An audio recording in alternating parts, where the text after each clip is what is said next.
拜登上台以后，该如何观察美中台关系动态的发展？今天为您邀请到的是哈佛大学甘迺迪政府学院创院的院长 Professor Graham Allison 来为我们分析。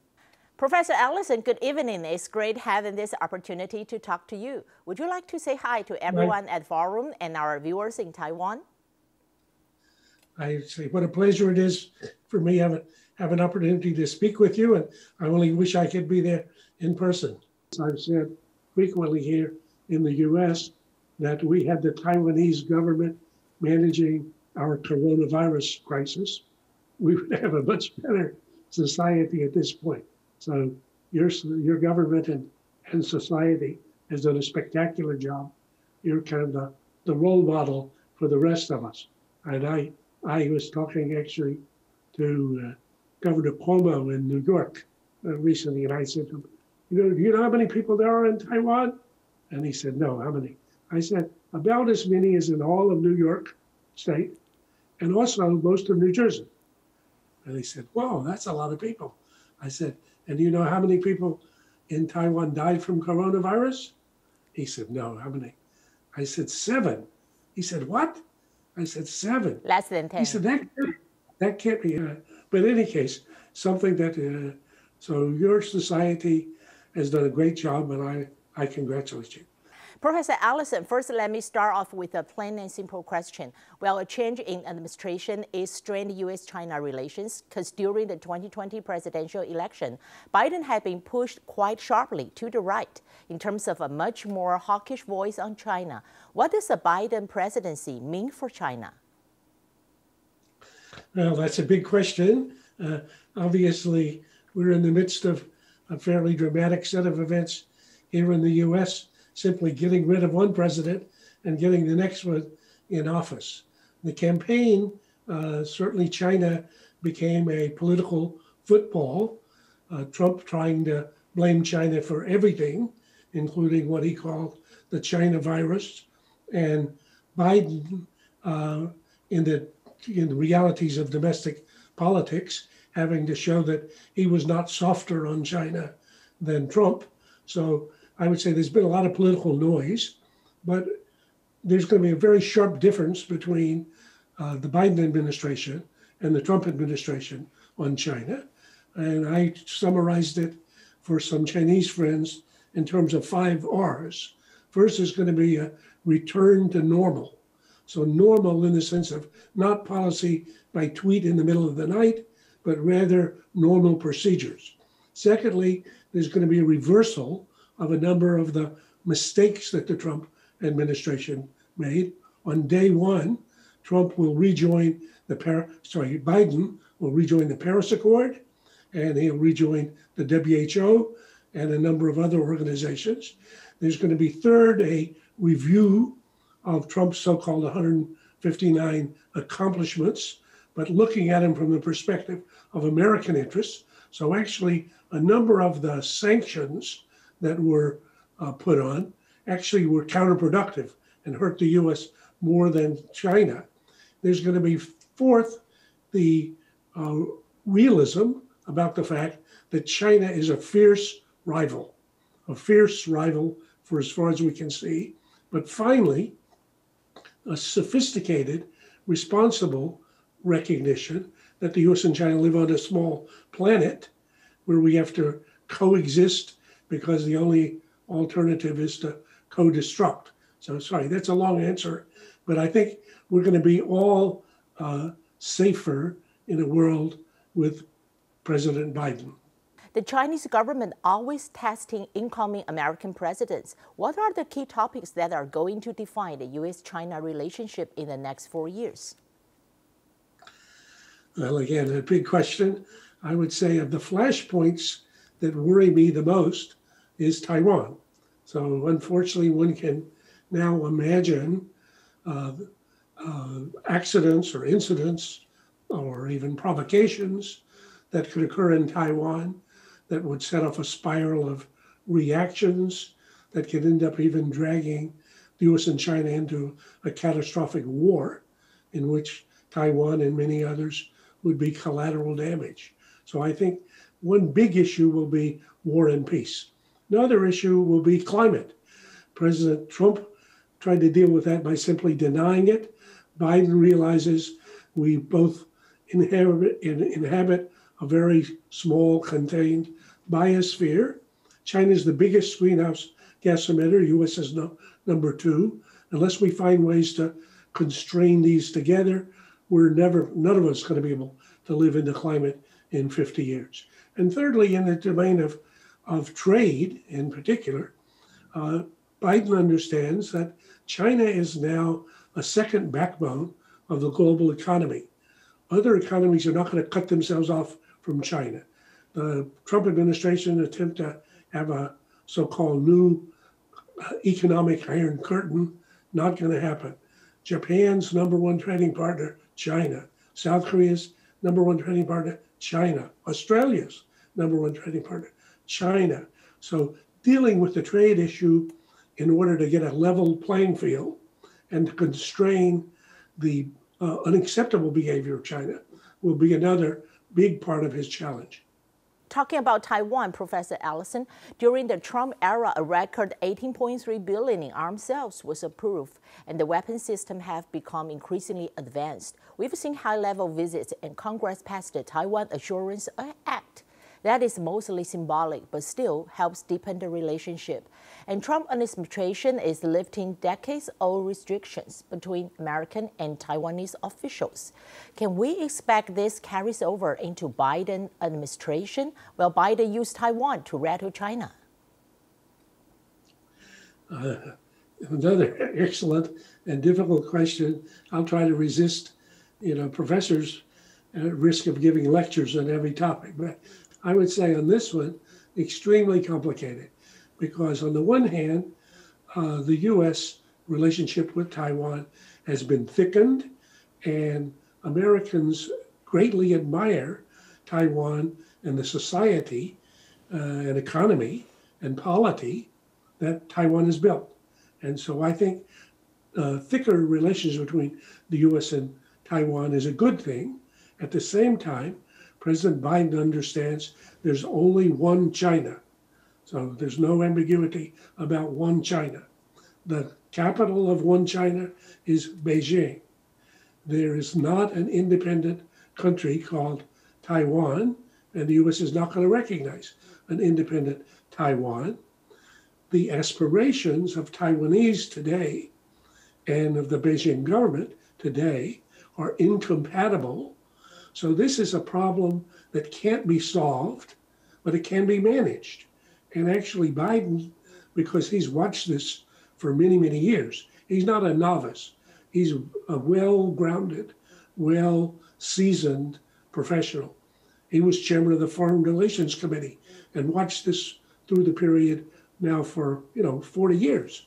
So basically he understands that somehow or another, despite the fact that Beijing and Taipei had very different visions of the future, it was possible for them to somehow live for the last 5 decades to manage, not solve, but manage an irresolvable problem.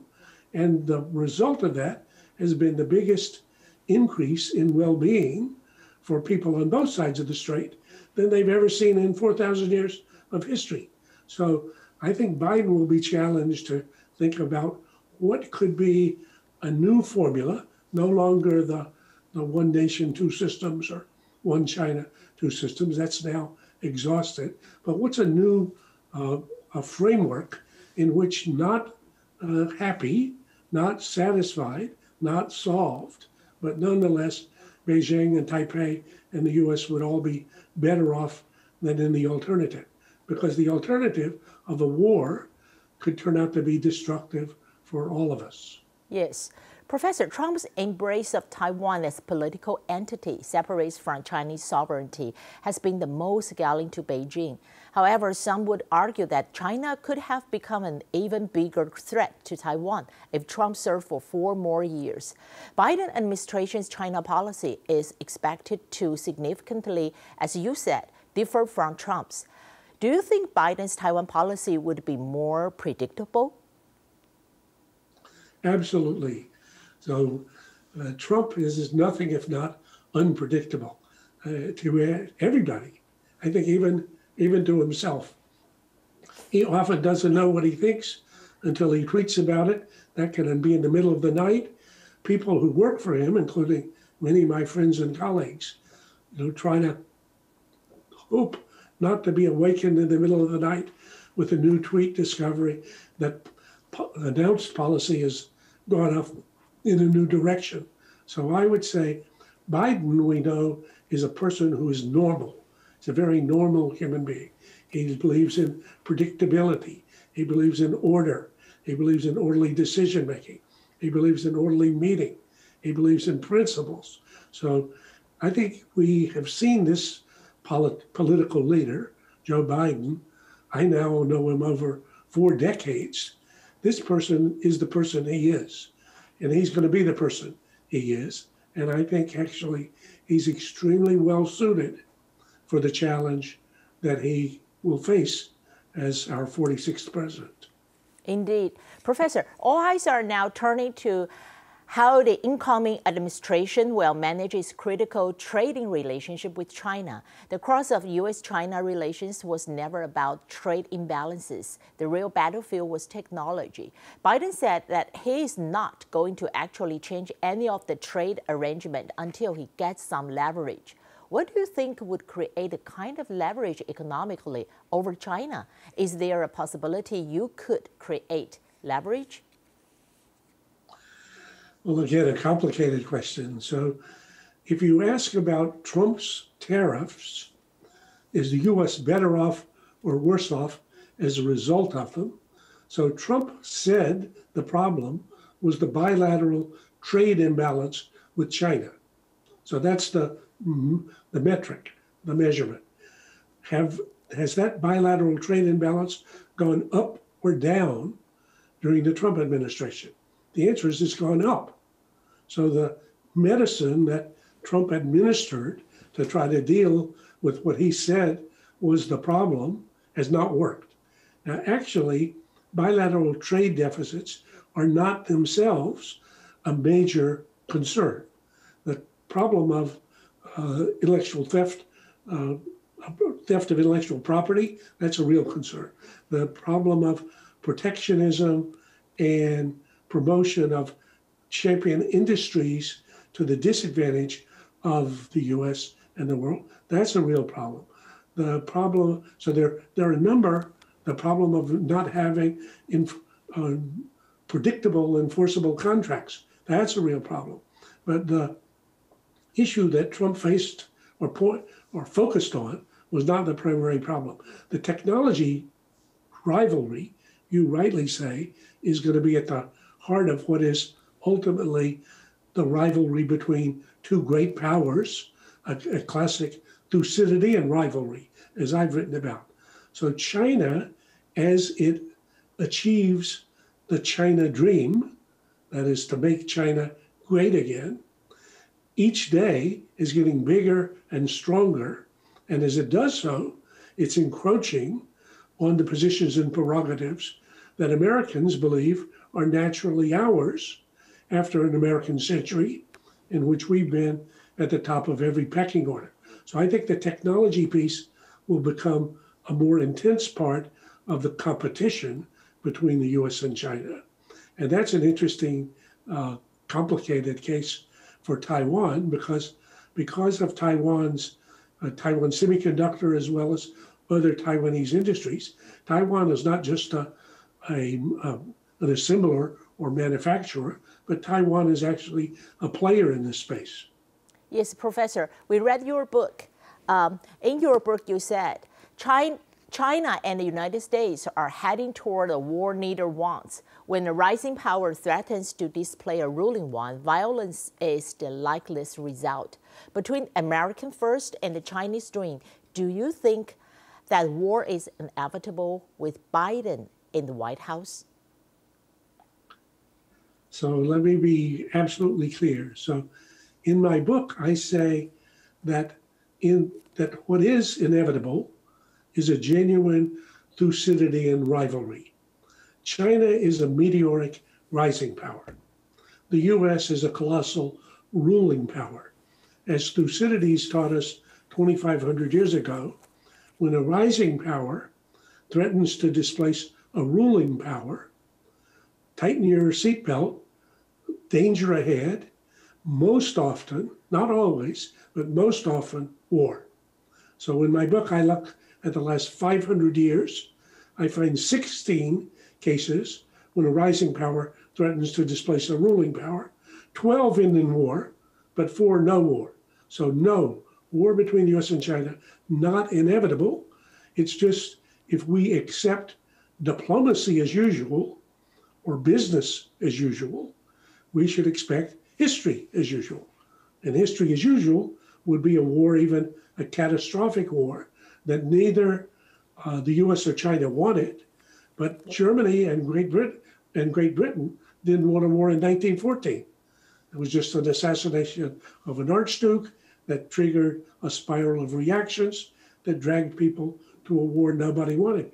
Actually, Athens and Sparta had negotiated a 30-year peace, which was working rather well until there was a third party, Corcyra and Corinth, that got into a conflict that then dragged them in. So I would say war between the US and China, not inevitable, but I think the challenge for President Biden, and similarly the challenge for President Xi Jinping, will be to appreciate that they're caught in the grips of a structural rivalry that you can't escape, but how you manage the rivalry and whether you allow it to catch you in the trap ultimately into a war, that's the challenge of statescraft. And I would say, fortunately, in the case of President Biden, we have a well-seasoned statesman who appreciates this problem. Thank you, Professor Allison. Thank you so much for joining us tonight. Look forward to learning from you in the very near future. Thank you very much. Well, I hope that I have an opportunity to see you face to face in 3 dimensions before too long.